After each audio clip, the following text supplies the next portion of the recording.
Hi, everybody. This is Augie DeBleek from PipelineComics.com. I wanted to go over this panel specifically from Mike Wieringo from Fantastic Four number 60, page number 4, if I remember this correctly. I'm writing about it this week. Go to PipelineComics.com to see the HyperAnalysis of the entire page. But this panel at the bottom of the page, there's so much going on here. I wanted to go over it. Just in general, talking about how comics, at least in the Western world, read left to right. The way you read text, for example, the way you read the newspaper, kids ask your parents, books, Facebook, whatever you want to talk about. Left to right is how we tend to do things. And with this panel, Mike Wieringo moves the action from left to right, but does some other things as well to keep it from being boring, to keep it from all working along the same plane and being straight across. So let me just outline a couple of things that are going on here.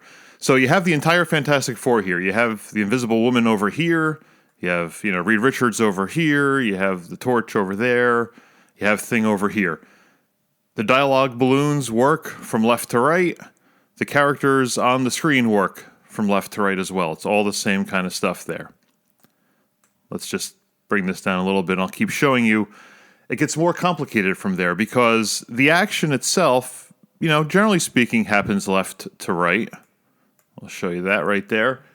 But it kind of zigzags a little bit. It goes up and down as well in the panel. So it follows Reed Richards here. He goes up and down. And then Thing starts up here and then goes down. Yeah, Johnny Storm is kind of in the middle of the triangle area there, and it kind of works. But he has his own little movement here if you take a look. His flame actually starts up here by the looks of it and wraps around and comes over. So he's not straight left to right. He kind of has almost an S-curve shape going there. But the zigzag gets a little more complicated because it's not just zigging and zagging up and down. It's zigging and zagging towards the reader at the same time. I'll try to draw this in 3 dimensions and see if this works. Just follow Reed Richards. Yes, he comes down like this, but he's getting closer to you as he goes. And as he pops up, he gets a little bit larger. And the Thing, even over here, he's kind of going towards you as he's launching out of the panel. In fact, you can see right here, his elbow actually breaks the panel above it. He's getting closer and closer to the reader. It makes sense from a perspective point of view because the Thing over here is almost as big as whatever this Fantastic Car type vehicle they're using to go into this dimension is. So you can tell just because proportionally the Thing is a big dude, and he's bigger than Sue Storm over here for sure, but he's not that much bigger than Sue Storm. He's bigger than the whole ship on this panel because he's coming out closer to you, the reader. Everyone, as you progress from left to right, with the exception of little Johnny Storm over here, gets bigger and bigger because they're jumping out of the panel towards you. In fact, if you look here, the whole panel kind of works this way. If you're drawing a true arrow, this would be a really ugly, fat arrow, but you have to think of Sue being in the back and Thing being in the front. It all kind of zooms out as it goes along. It's a 3-dimensional panel. It's popping out of the panel. You can see the Thing over here popping out of the panel, like I said before. This page is full bleed, so it doesn't have a chance to pop over the edge of a panel over here, for example. But he is getting out there further and further.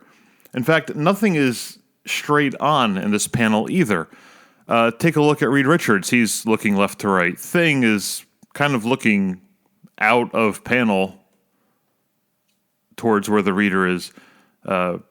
The Human Torch over here is looking out of panel towards where you, the reader, are. Really, Reed is the only one who's kind of looking off more or less straight, but it's a little bit out of the panel as well. But everyone is twisted a little bit, too. Take a look at the way their shoulders are all twisted. Nobody is facing straight onto the reader. I mean, obviously, Thing here is leaning back a little bit, but he's even got this kind of zigzag shape to his body, if you look at it, with the arms here, then in, down, then the leg goes up and down, and the feet go out again. So you've got the fist in the background coming out towards where the elbow is, then it goes back away from the reader, towards his chest and his armpit, and then the whole body comes out towards the reader, and then the leg itself does this little zigzag shape, but it kind of gets closer and closer as it goes along. So you have that really confusing looking, I know at the moment, zigzag shape, but I'm trying to show you how ziggy and zaggy it gets, but it's going to be tough to do that. The whole panel is great. It reads from left to right, but it also reads up and down. It also reads towards the reader in 3 dimensions. There's a knowledge of the 3-dimensional space that Mike Wieringo drew these characters in, and that, to me, is what makes this panel so cool and so important and so exciting as a reader. It's not just happening along one plane or 2 planes, it's going along all 3 planes. And that's just one small example amongst many of why Mike Wieringo is a great artist.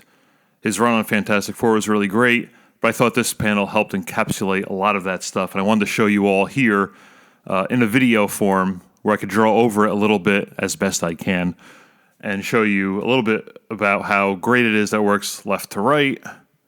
Here, I'll show you. There we go. Get a new panel because I have 15,000 panels in this thing already. The motion is happening left to right. Characters are also standing up and down. They're also going a little diagonally over here, but they're also coming out towards the reader. And Thing over here is jumping out towards the reader again. It's just a lot of motion in one panel. It's the kind of thing you might look at and you might breeze through in 10 seconds because there's only, 2 word balloons. But it's an important panel, I think, just to show how much Mike Wieringo thought about his art and how everything spaces out and how everything should work. Read more about this at pipelinecomics.com. I've been doing the HyperAnalysis series on the whole issue of Fantastic Four number 60. It's about 1,000 words per page, and we're just going to keep going until we get to the very end. Thank you for listening. Thank you for viewing, and we'll see you again soon.